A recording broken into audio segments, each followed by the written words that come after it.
روزہ رکھنا، گناہ سے بچنا۔ ایک بات یہ بھی بتا دوں، جو رمضان شریف میں گناہ کرتا ہے، اللہ کے رسول فرماتے ہیں کہ اللہ اس کے 1 سال کی نیکیوں کو برباد کر دیتا ہے۔ رمضان شریف میں ایک گناہ، یہ کہاں سے میں پڑھ رہا ہوں؟ المعجم الاوسط سے یہ حدیث پڑھ رہا ہوں۔ ہاں، جو رمضان شریف میں ایک گناہ کرے، اللہ اس کے 1 سال کی نیکیوں کو برباد کر دیتا ہے۔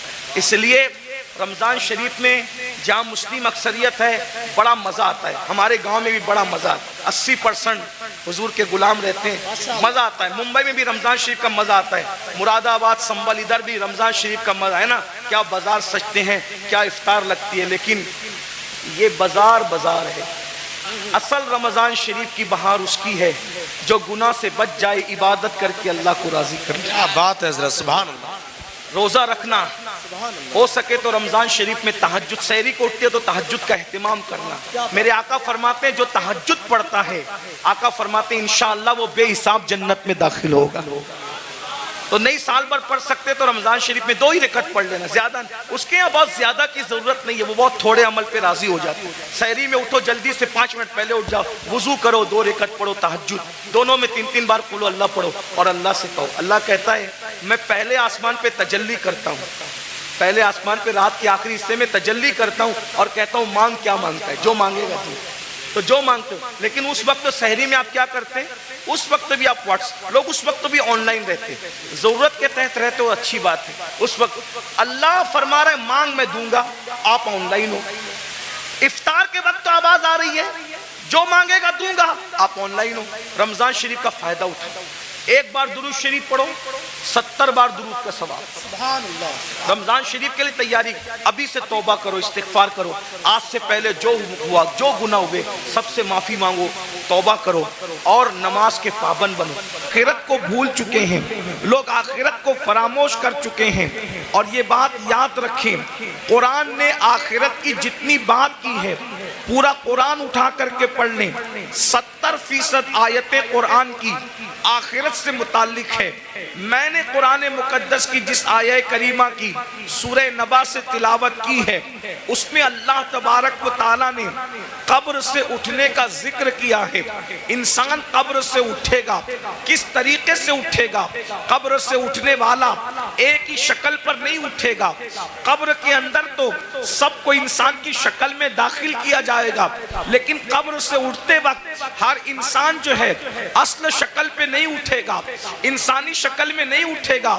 کون کس شکل میں اٹھے گا؟ اب ذرا سنیے احادیث مصطفیٰ اور ذرا غور کیجئے۔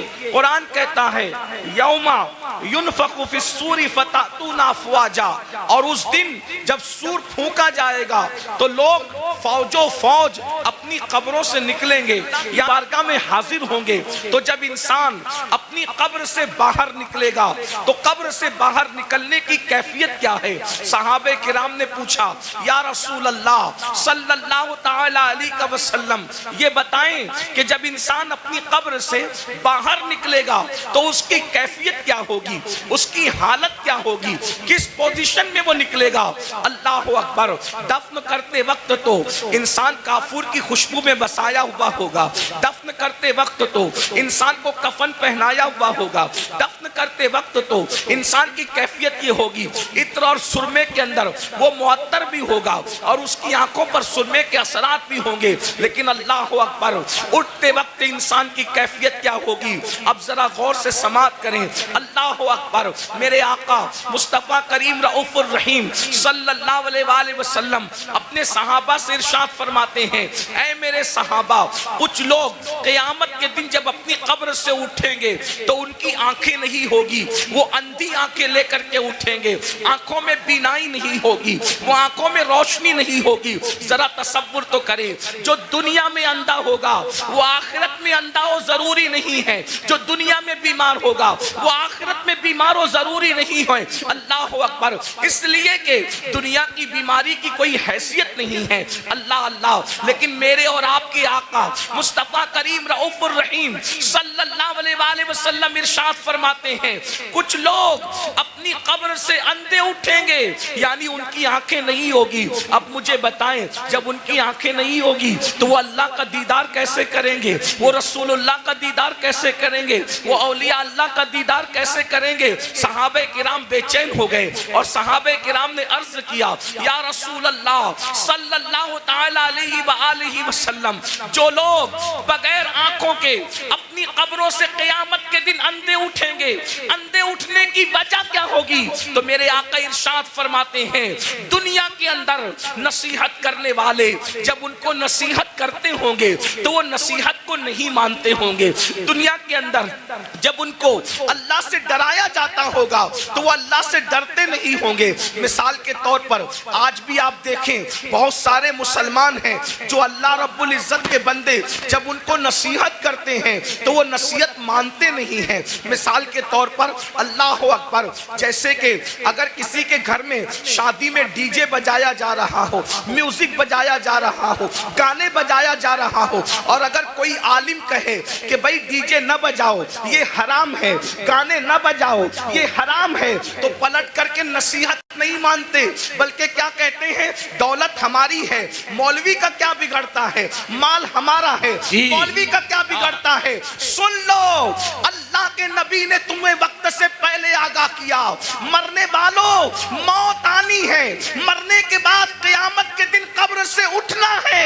اگر تم نصیحت نہیں مانتے اور دولت کے نشے میں غرور و گھمنڈ کے اندر ڈوب کر کے خدا کی نصیحت کو پیٹ کے پیچھے ڈالتے ہو تو قیامت کے دن اندھے اٹھنے کے لیے تیار ہو جاؤ۔ سن لو دولت کے غرور اور گھمنڈ میں خدا کی نصیحتوں کو فراموش کرنے والوں، یہاں کسی کی آنکھیں اندھی ہوگی کوئی راستہ پکڑ کر کے چلا دے گا، یہاں کسی کی آنکھیں اندھی ہوگی کوئی سہارا دے کر کے پار لگا دے گا، یہاں کسی کی آنکھیں اندھی ہوگی کوئی نہ کوئی مدد کے لیے آ جائے گا، مگر قیامت کے دن اللہ کی نصیحتیں نہ ماننے کی بنیاد پر جب تمہیں اللہ اندھا اٹھائے گا، نہ وہاں لاٹھی ہوگی، نہ کوئی سہارا ہوگا، نہ کوئی مددگار ہوگا۔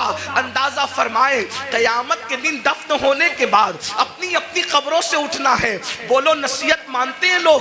آج کل بہت سے لوگ نصیحت نہیں مانتے۔ اور ایک بات بتاؤں، نصیحت ماننا یہ بھی ایمان کی علامتوں